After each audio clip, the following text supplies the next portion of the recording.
Salut à tous, on se retrouve pour l'épisode 1621 du Zap Image. On commence aujourd'hui en ce 25 octobre avec tout d'abord deux anniversaires. Tout d'abord le joueur de la Juventus Federico Chiesa, il fête aujourd'hui ses 24 ans, la pépite italienne. Et il y a aussi le jeune hongrois Dominic Szoboszlai qui fête lui aujourd'hui ses 21 ans. Ensuite, on ouvre la page Ligue 1 et on commence bien sûr avec le classico français entre l'équipe de Marseille et l'équipe du Paris Saint-Germain. Score final 0-0, c'est plutôt rare de voir un 0-0 cette saison en Ligue 1. Donc pas de vainqueur dans ce classique français. Donc sans solution, les deux équipes hier. Donc le Paris Saint-Germain du coup, c'est un bon point pris du côté de Marseille, surtout que le Paris Saint-Germain a joué avec un joueur en moins pendant plus de 30 minutes et le PSG reste invaincu au Vélodrome depuis 2011. Ça fait 10 ans que l'équipe du Paris Saint-Germain ne s'est pas inclinée du côté de son plus grand rival, du côté de Marseille. Et Pochettino, le coach parisien, il a dit je crois qu'on a bien joué avec différentes phases. Il nous a juste manqué de marquer. On a beaucoup de choses positives, on a montré du style et de l'identité. Donc lui il est plutôt content de la prestation de ses joueurs hier. Marquinhos, le capitaine du Paris Saint-Germain, il a dit on est venu ici pour gagner. On s'est retrouvé à 10, c'était plus difficile. On a tenu le ballon, on a eu des occasions avec un de moins, c'est plus compliqué. On a été solidaire, on s'est battu pour tenir ce match nul. Pour vous dire que c'est un bon point pris pour l'équipe du PSG, surtout à l'extérieur. On va parler de Lionel Messi, c'était son premier classico français. Et on peut voir qu'il a obtenu une note de 4 aujourd'hui dans le journal L'équipe. Donc en gros, un match insuffisant de la part de Léo Messi. C'est qu'on l'a beaucoup vu marcher hier. C'est qu'il ne faisait que de marcher. Il a tenté quelques frappes sans réussite. Le joueur argentin. Et Léo Messi n'est pas parvenu à marquer lors de ses 4 premiers matchs de championnat d'une saison pour la première fois depuis 2005-2006. C'est vrai qu'il a du mal quand même en Ligue 1. Tout le monde le voyait marquer 50 buts dans le championnat français. Pour l'instant, il est toujours à 0 but, Léo Messi, en Ligue 1. Donc Messi n'y arrive toujours pas en Ligue 1. 4 matchs, 0 but, 0 passe D pour le joueur argentin. Et si on regarde ses stats sur les derniers classicos, donc le classico français hier et les 7 derniers classicos espagnols, donc sur ces 8 derniers classicos Espagne et France confondus, Léo Messi est impliqué sur 0 but, 0 but, 0 passe D, que ce soit contre le Real, contre l'équipe de Marseille. Toujours sur ce match hier, on peut voir que Messi a un coup complètement choqué. Pourquoi? Parce qu'il a vu que l'équipe de Marseille jouait avec un joueur en plus. C'était quasiment un 12 contre 10. Parce qu'un supporter de l'homme est rentré sur la pelouse. Donc voilà une petite photo. Donc ce supporter marseillais est rentré sur la pelouse. Il voulait certainement faire une accolade avec Léo Messi. Il n'a pas eu le temps vu que les CRS, la police est venue le chercher. Ils l'ont escorté en dehors de la pelouse. On va parler de Neymar. Il n'a une nouvelle fois pas livré un très bon match ce soir. On peut voir qu'il a obtenu une note de 3 aujourd'hui dans le journal L'équipe. En gros, c'est un mauvais match de la part du Brésilien. Bon match de la part de Guendouzi. Une belle note de 7. C'est que Neymar, les gars, cette saison, c'est compliqué. Et Neymar laisse sa place à Wijnaldum. Notez la prestation du Brésilien sur 4. C'était un sondage sur Footballlog. Et on peut voir qu'il y a eu plus de 7800 votants. Et la plupart ont mis seulement une étoile. Donc la plus basse note pour Neymar, bien sûr, hier. On continue avec lui, on peut voir que c'était compliqué pour lui de tirer les corners du côté du Vélodrome. J'avais dit que Marseille avait installé des filets, des filets pas trop efficaces parce qu'il y a eu quand même des projectiles qui ont été envoyés envers les joueurs du Paris Saint-Germain. On va parler du défenseur marocain Achraf Hakimi, premier carton rouge pour lui dans sa nouvelle équipe du PSG. Et 7 cartons rouges ont été distribués lors des 3 derniers classicos français. Donc avant on peut voir qu'il y en a eu beaucoup, Payet, Amavi, Benedetto, Kurzawa, Paredes, Neymar et maintenant Achraf Hakimi. On va parler de Marco Verratti, donc il est sorti à la mi-temps. Marco Verratti, victime d'une blessure à l'aine, joueur ayant disputé le plus de classiques entre l'OM et le PSG. On peut voir qu'il est très bien classé. Il est deuxième ex-aequo avec Sylvain Armand, 18e classico pour Marco Verratti hier. Donc le premier, c'est toujours le gardien marseillais Steve Mandanda qui a disputé plus de 30 classicos. Côté olympique de Marseille, on peut voir la une du journal La Provence aujourd'hui, la tête haute. Donc un nul palpitant, les Olympiens ultra combatifs ont fait plus que rivaliser avec les Parisiens hier soir dans un vélodrome volcanique. En seconde période, ils ont même fait trembler leur meilleur ennemi, réduit à 10 à l'heure de jeu avec le carton rouge de Achraf Hakimi. On va parler certainement du meilleur Marseillais hier, c'est le défenseur français William Saliba. Et qu'est-ce qu'il est bon ce joueur prêté par l'équipe de Arsenal. Regardez son match en chiffres, donc je ne vais pas tout énumérer les gars. Grosse prestation du défenseur William Saliba. On va parler cette fois-ci de Paul Lopez, le gardien marseillais. Et de nouveau un match sans prendre de but pour lui. Donc Paul Lopez a réalisé 6 clean sheets en 10 titularisations avec l'Olympique de Marseille cette saison. Vraiment il impressionne le gardien espagnol. Guendouzi à la fin du match, il a dit dans l'ensemble on a fait un bon match. On a eu pas mal de situations, c'est un point pris. On voulait les 3 points, on les méritait. On a été au-dessus d'eux. Donc pour lui, il méritait, son équipe a mérité hier la victoire. On va parler de Dimitri Payet, donc joueur de l'OM ayant disputé le plus de matchs officiels face au Paris Saint-Germain. Donc en gros les classicos, donc j'ai dit, c'est Mandanda avec 31 le record. On peut voir que Payet a actuellement 13 classicos contre l'équipe du PSG. Une déclaration de Milik, qui pense avoir marqué hier, son but a été refusé pour hors-jeu. À la fin du match, il a dit j'ai joué dans beaucoup de stades dans ma carrière, mais ici c'est quelque chose de formidable, ça rend les matchs spéciaux par rapport à l'ambiance magnifique qu'il y avait hier du côté de Marseille. Regardez quelques photos que j'ai trouvées de cette ambiance complètement folle. Du côté du Vélodrome, il y avait beaucoup de monde. On peut voir qu'il y a eu pas mal de fumigènes qui ont été craqués. Et ce magnifique tifo en 3D, vraiment très bien réussi de la part des supporters marseillais. Et Sampoli, le coach italien, sur Instagram à la fin du match, il a dit merci pour la fête, en parlant bien sûr de cette magnifique ambiance très chaude hier du côté du Vélodrome. Et il y avait plus de 65 000 personnes du côté du stade Vélodrome hier, grosse affluence. Et on peut voir qu'il y a eu des affrontements qui ont eu lieu entre des supporters marseillais et des forces de l'ordre devant le stade Vélodrome durant les 45 premières minutes du match. Des bombes lacrymogènes ont été lancées. Donc bien sûr, il y a eu le match, mais devant le stade, il y a eu pas mal d'échauffourées lors de la première mi-temps.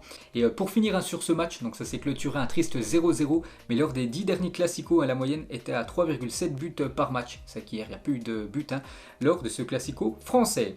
Ensuite, on continue avec les autres matchs en Ligue 1. Nice contre l'équipe de Lyon, c'était hier en début d'après-midi. Et de gros regrets pour l'équipe de Lyon qui menait 2-0. Il restait plus que 10 minutes de jeu. Et Lyon s'est incliné 3-2 contre l'OGC Nice. Regardez ce scénario complètement fou. Donc Kadewere après un carton rouge. Attal, il a mis le but du 2-1. Delors le but du 2-2. Et Guessant le but du 3-2 à la 93e minute. Regardez la note de Kadewere, l'attaquant de l'OL qui a pris un carton rouge hier. Donc il a obtenu une note de 1 aujourd'hui dans le journal L'équipe. 1 sur 10. Donc en gros, ça veut dire un match exécrable de sa part.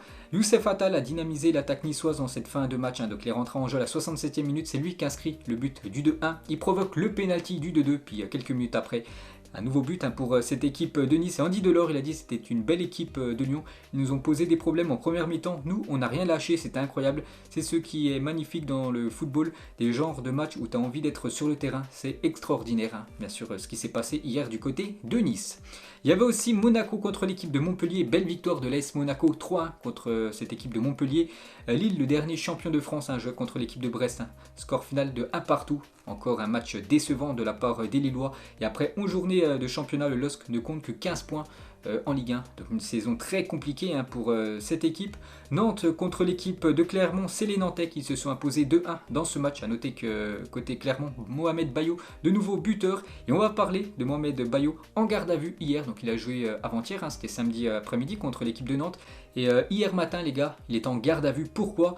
Donc selon le journal La Montagne, Mohamed Bayo aurait été interpellé et placé en garde à vue ce matin. Donc dimanche matin, le Clermontois conduisait en état d'ivresse. Il aurait grillé un feu rouge, aurait causé un accident avant de prendre la fuite. On peut voir qu'il avait plus de 0,88 g d'alcool dans le sang. Il a ensuite tenté de prendre la fuite. Du coup, il est en garde à vue hier. L'attaquant de l'équipe de Clermont. On va parler de Rennes qui jouait contre l'équipe de Strasbourg. Nouvelle victoire des Rennais, 1-0. Et on peut voir que Rennes actuellement, les gars, c'est quand même impressionnant leur magnifique série. Il reste sur 7 matchs, dont 6 victoires. Il y avait aussi l'équipe de Lens qui jouait contre l'équipe de Metz. Belle victoire des Lensois, 4-1. Et quel début de saison du Racing Club de Lens, magnifique. 11 matchs, 6 victoires, 3 matchs nuls, 2 défaites. Actuellement, ils sont seconds de Ligue 1. Ils sont le dauphin tout simplement de cette équipe du PSG. Et Seko Fofana, l'un des meilleurs joueurs lensois de ce début de saison, il a reçu son trophée du meilleur joueur de Ligue 1 du mois de septembre. Il y avait aussi Lorient contre l'équipe de Bordeaux, score final 1 partout. La belle victoire de 3 du côté du stade de Reims, 2-1. Lors de ce match où c'était bien sûr un derby. On peut voir sinon tous les autres résultats de cette 11e journée de Ligue 1. Le classement, le Paris Saint-Germain en tête devant l'équipe de Lens, Nice 3e, Marseille 4e. N'oubliez pas que mercredi les gars, Nice joue contre l'équipe de Marseille. Ensuite, on prend la direction de l'Angleterre. On commence tout d'abord avec cet énorme choc. Manchester United contre l'équipe de Liverpool. Et une manita pour l'équipe de Liverpool du côté de Old Trafford. 5-0 pour les Reds. Donc Keita, Diogo Jota et un triplé de Mohamed Salah. Grosse correction pour l'équipe de Cristiano Ronaldo. Donc le théâtre d'un cauchemar. Normalement, Old Trafford, c'est le théâtre des rêves. Donc là, le théâtre d'un cauchemar. Ce qui s'est passé hier du côté de Manchester. Et on commence tout d'abord avec les infos concernant Liverpool. Donc Liverpool a été invaincu depuis 22 matchs, toutes compétitions compétitions confondues, ils sont vraiment impressionnants. Ils ont gagné il y a quelques jours du côté de l'Atlético Madrid. Ils ont gagné hier du côté de Old Trafford, l'une des meilleures équipes actuellement de la planète. Et ils marquent beaucoup de buts, Liverpool. Donc Liverpool a marqué 33 buts au total lors de ses 8 derniers matchs à l'extérieur. Incroyable cette série de Liverpool. On peut voir que c'est minimum 3 buts à chaque fois à l'extérieur pour cette équipe des Reds. On va parler certainement actuellement du meilleur joueur au monde, c'est Mohamed Salah. Il a des stats complètement folles et hier, de nouveau, buteur et en plus il inscrit un triplé, bien sûr il est reparti avec le ballon du match et Salah est déjà impliqué sur 20 buts cette saison en seulement 12 matchs, toutes compétitions confondues, c'est incroyable. 12 matchs, 15 buts et déjà 5 passes décisives pour Salah. Toujours avec lui avant Mohamed Salah, le dernier adversaire de Manchester United ayant inscrit un triplé à Old Trafford était Ronaldo R9, c'était en 2003 à l'époque, donc bien sûr ça datait. Le roi égyptien, donc Mohamed Salah devient le premier joueur de l'histoire à marquer lors de 10 rencontres consécutives avec Liverpool en compétition officielle, il est sur cette magnifique série de 10 matchs d'affilée en marquant au moins un but. Le joueur égyptien, toujours avec lui. Donc Salah devient cet après-midi le deuxième joueur à atteindre la barre des 10 buts dans les 5 grands championnats européens cette saison après Robert Lewandowski. Lui aussi a 10 buts avec l'équipe du Bayern. Les records de Mohamed Salah en première ligue, plus grand nombre de buts marqués au cours d'une même saison, le plus de récompenses de joueur du mois en une saison et meilleur buteur africain de l'histoire de la première ligue. Parce que hier il a dépassé le record de Didier Drogba. Donc Salah devient le meilleur buteur africain de l'histoire de l'appel, 106 buts pour l'attaquant égyptien. Toujours avec lui, donc les buts marqués à Old Trafford en 2021. Donc Mohamed Salah, c'était la troisième fois qu'il jouait du côté de Old Trafford sur cette année 2021. Et c'est déjà 5 buts inscrits pour Mohamed Salah. Et Cristiano Ronaldo qui joue du côté de Old Trafford tous les 2 semaines. Donc lui c'est seulement 4 buts en 6 matchs. Donc Mohamed Salah a joué 3 matchs de moins que Cristiano Ronaldo. On va parler de Diego Jota, lui aussi buteur contre Manchester. Il aime marquer contre les top teams de Première Ligue, 5 buts contre Leicester, 4 buts contre Arsenal et la même chose aussi, 4 buts contre Manchester United. On va parler d'Alexander-Arnold, de nouveau passeur D. Hier, le plus de passes décisives de Première Ligue fournies par des défenseurs. Donc le record c'est Benz, 53 passes D pour le défenseur anglais. On peut voir qu'Alexander-Arnold, qui est très jeune, déjà 36 passes décisives pour lui en pelle. Donc il va encore jouer encore pas mal de temps du côté de la Première Ligue, du côté de Liverpool. Il dépassera certainement pas mal de joueurs. Il pourrait même avoir le record dans quelques années. On va parler cette fois-ci côté Manchester United. Et c'est une sacrée claque pris par cette équipe, surtout à domicile. Les pires défaites de Manchester United en Première Ligue. On peut voir par exemple, le 3 octobre 1999, une défaite 5-0 contre l'équipe de Chelsea. Plus récemment, l'année dernière, ils avaient pris 6-1 à domicile contre l'équipe de Tottenham. Et hier, voilà cette grosse défaite 5-0 à domicile contre l'équipe de Liverpool. Et dès la mi-temps, Old Trafford se vide alors que le match n'est même pas fini. Beaucoup de supporters de Manchester ont déjà quitté le stade Old Trafford par rapport à cette première mi-temps catastrophique, parce qu'à la mi-temps il y avait déjà 4-0 pour l'équipe de Liverpool. Et c'est la première fois dans l'histoire de la Première Ligue que Manchester est mené 4-0 à la mi-temps. Donc il y a quelques jours, ils étaient menés 2-0 à la mi-temps contre l'Atalanta Bergame. Ils avaient réussi à gagner le match 3-2. Mais c'était trop compliqué pour cette équipe des Reds. On va parler de Paul Pogba. Donc il a commencé de nouveau sur le banc. On pensait qu'il allait commencer titulaire. Non, Ole Gunnar Solskjaer préfère qu'il commence sur le banc. Donc il est entré en jeu à la 45e minute, quand il y avait déjà 4-0. Et mauvaise entrée en jeu pour lui. Donc déjà perte de balle sur le 5e but à la 50e minute. Et 10 minutes après, carton rouge pour Paul Pogba sur cette grosse faute sur Naby Keita qui est sorti sur civière. On va parler cette fois-ci de Cristiano Ronaldo, un match oublié pour le Portugais. Donc il est choqué bien sûr de la prestation de son équipe et surtout la grosse prestation de l'adversaire du jour. Et CR7 il a un peu craqué hier, il aurait mérité un carton rouge. Par exemple on peut voir sur cette action. Donc il tire, donc c'est Curtis Jones, le jeune défenseur anglais qui a le ballon sous lui. Et Cristiano Ronaldo lui a tiré au moins 2 voire 3 fois dans le ballon. Alors que bien sûr le jeu est arrêté. Donc il a pris seulement un carton jaune, mais ça aurait mérité un carton rouge pour Cristiano Ronaldo. Donc sur cette action il s'est embrouillé avec pas mal de joueurs de Liverpool, dont le défenseur néerlandais Virgil van Dijk, qui lui a demandé pourquoi il a tiré dans le ballon alors que le jeu est arrêté bien sûr. Donc c'était très très chaud entre CR7 et les joueurs de Liverpool hier. Et pour finir avec lui, donc il pensait avoir marqué un but hier contre Liverpool, ce but du 5-1. Mais dommage pour CR7, son but a été refusé pour hors-jeu. Et pour finir avec lui, donc les mots forts de CR7 après la claque monumentale face à Liverpool.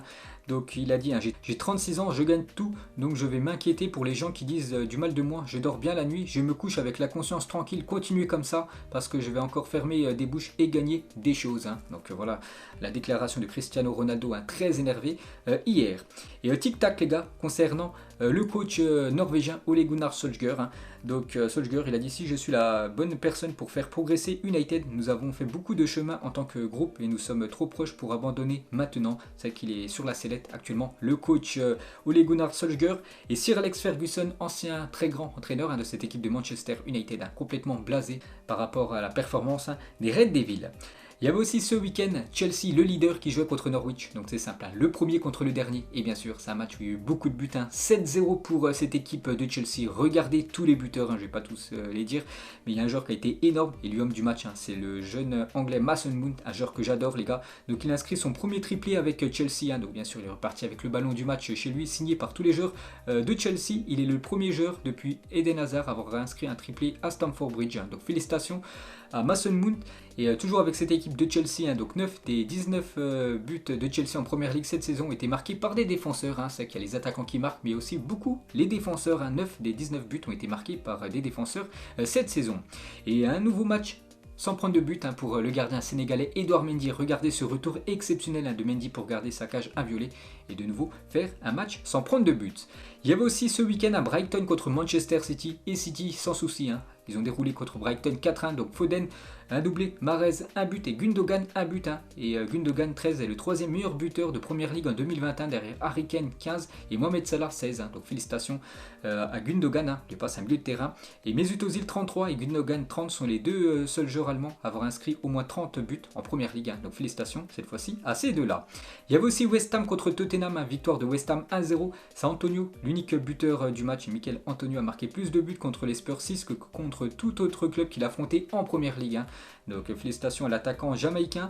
Et côté Spurs, les gars, on va parler de Harry Kane. Mauvais début de saison pour lui, comparé à la saison dernière. Donc la saison dernière, lors des 9 premières journées en Première Ligue, 9 matchs, 7 buts et 9 passes décisives. Et cette saison, déjà 8 matchs, 1 but et seulement une passe D pour l'attaquant anglais. Il y avait aussi Crystal Palace contre Newcastle, score final 1 partout entre ces deux équipes. Leeds contre Wolverhampton, la même chose, 1 partout. Leicester s'est imposé du côté de Brentford 2-1. A noter que Tielemans, de nouveau buteur, l'ancien joueur de l'AS Monaco. Everton a pris une sacrée correction à domicile contre l'équipe de Watford, 5-2 pour l'équipe visiteuse. Donc côté Everton, juste le seul point positif, c'est Richarlison, de nouveau buteur, et seuls 4 joueurs brésiliens ont réussi à inscrire minimum 40 buts en PL. Donc Firmino 70, Gabriel Jesus 52, Coutinho 41, maintenant Richarlison 40 buts du côté du championnat anglais. Et côté Watford, Claudio Ranieri, lors de son premier match sur le banc de Watford, c'était la semaine dernière, il avait perdu 5-0 à domicile contre l'équipe de Liverpool. Et Claudio Ranieri, lors de son deuxième match sur le banc de Watford, cette fois-ci, c'est son équipe qui a inscrit 5 buts et surtout elle s'est imposée. On peut voir sinon tous les autres résultats de cette journée en Première Ligue. On peut voir le classement toujours dominé par Chelsea, Liverpool et Manchester City. Ensuite, direction La Liga. Donc dans chaque gros championnat, il y avait un gros match. Donc le gros match ce week-end en Espagne, bien sûr, c'était le Classico espagnol entre le Barça contre l'équipe du Real. Et c'est le Real Madrid qui s'est imposé 2-1 du côté de Barcelone. Alaba Vasquez contre un but de Kun Agüero. Le Real Madrid premier l'emporte dans ce Classico relativement décevant. Le Barça est 8ème de Liga. Donc les unes des journaux sportifs. Surtout pour l'équipe du Real Madrid, l'Étal Madrid, le Real Madrid rugit du côté du Camp Nou. Alaba a montré la voie, l'ancien joueur du Bayern Munich, c'est lui qui a ouvert le score dans ce Classico. Magnifique frappe, une magnifique frappe pure du pied gauche. La joie de David Alaba sur son ouverture du score. Et sur son but, David Alaba, buteur au bout de la contre-attaque, était aussi à la construction et est parti du point de pénalty de sa propre surface. C'est une énorme contre-attaque de la part du Real Madrid. Il était au départ de l'action, il a été bien sûr aussi à la finition.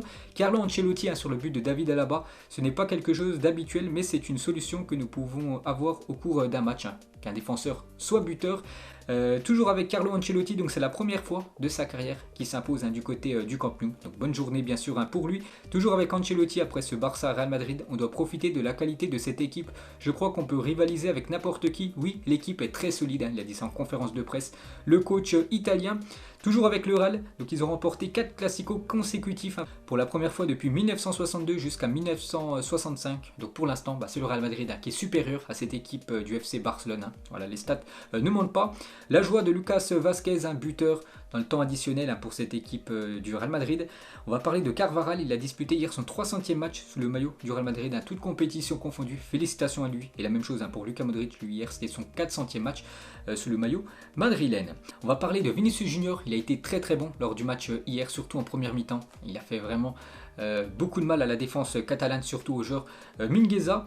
On peut voir qu'il s'est embrouillé avec Jordi Alba dans la rencontre. Des nouvelles de Thibaut Courtois, il a dit: j'ai eu un peu mal lors de mon dégagement, j'ai pu continuer le match, mais j'espère que ce n'est rien de grave, parce qu'hier il s'est allongé sur la pelouse, Thibaut Courtois, parce que s'est fait mal lors d'un dégagement. Donc pour lui, il espère que ça soit rien de grave. On va parler cette fois-ci côté FC Barcelone. Et tout d'abord, le coach néerlandais, Ronald Koeman, a perdu les 3 premiers classicos qu'il a dû diriger sur le banc du Barça. Ça, c'est pas ouf pour le coach Koeman. Quand il est sorti du Camp Nou, donc Koeman fortement chahuté à sa sortie du Camp Nou après le classico. Il y avait beaucoup de supporters du Barça qui ont attendu les joueurs et l'entraîneur. Il y a beaucoup de supporters du FC Barcelone qui ont tapé sur la voiture de Koeman. Donc ça, c'est plutôt moyen quand même de la part des fans blaugrana. Une déclaration de Busquets: je ne pense pas que nous ayons fait un mauvais match et que nous méritons de perdre, mais c'est le football. Voilà, par rapport à la défaite hier contre l'éternel rival du Real Madrid. Kun Agüero, buteur, donc il a inscrit son premier but sous les couleurs du FC Barcelone aujourd'hui, une aide qui sera précieuse s'il vient à retrouver bien sûr son niveau dans le futur, en espérant surtout le voir jouer un petit peu plus. Kun Agüero qui a joué seulement une dizaine de minutes hier contre l'équipe du Real Madrid. Il y avait beaucoup de monde hier du côté du Camp Nou, plus de 86 422 fans étaient dans les tribunes de ce stade en Espagne. On peut voir qu'il y avait une magnifique ambiance du côté de Barcelone. Toujours dans le championnat espagnol, il y avait aussi hier soir l'Atlético Madrid contre la Real Sociedad. Donc score final 2 partout. Donc un bon point pris pour l'Atlético puisque c'était mené 2-0 et grâce à Luis Suarez qui a inscrit un doublé. Donc l'Atlético arrache le point du match nul. Et Luis Suarez très important actuellement du côté de Madrid. Les 6 derniers buts de l'Atlético Madrid en Liga. Donc 5 buts pour Luis Suarez, une passe décisive. Donc il a appliqué à chaque fois quasiment sur les buts de l'Atlético. Et en face les gars, Alexander Isak, il a fait mal à cette équipe de l'Atlético. Donc passeur D et buteur sur coup franc direct contre les Colchoneros. Il y avait aussi Séville contre Levante, un match avec beaucoup de buts, 8 buts dans la partie. Regardez tous les buteurs et c'est Séville qui s'imposait 5-3 lors de cette rencontre. Et on va noter que Jules Koundé, les gars, il a reçu un trophée, donc il a reçu le prix pour sa victoire en National League avec l'équipe de France contre l'Espagne. Donc il a reçu un petit cadeau de la part du staff et des dirigeants de cette équipe de Séville. Toujours avec la Ligue, on peut voir tous les résultats du week-end dans le championnat espagnol. Donc ce soir, il y a un match Retafe contre l'équipe du Celta Vigo. Et on peut voir le classement, c'est la Real Sociedad qui est devant le Real Madrid. Et l'équipe du FC Séville 3e, le FC Barcelone actuellement 9e de Liga. Ensuite, direction l'Italie. Le gros match en Italie ce week-end, c'était l'Inter Milan contre la Juventus. Score final 1 partout. Dzeko buteur contre un but sur penalty de Paulo Dybala à la 89e minute, donc un bon point pris pour la Juventus. À l'extérieur, Inzaghi, le coach de l'Inter, déçu de ce penalty. Le penalty, je suis vraiment déçu. C'était l'unique manière d'encaisser un but ce soir. L'arbitre est à 2 mètres, dit que tout est ok, puis revient sur sa décision. On a fait un grand match, je suis amer par rapport bien sûr à l'égalisation de cette équipe de la Juventus. Et des débuts réussis pour Edin Dzeko avec l'Inter. C'est lui le remplaçant de Lukaku, parti du côté de Chelsea. Donc actuellement, c'est 12 matchs et déjà 8 buts et 3 passes décisives pour l'attaquant Dzeko.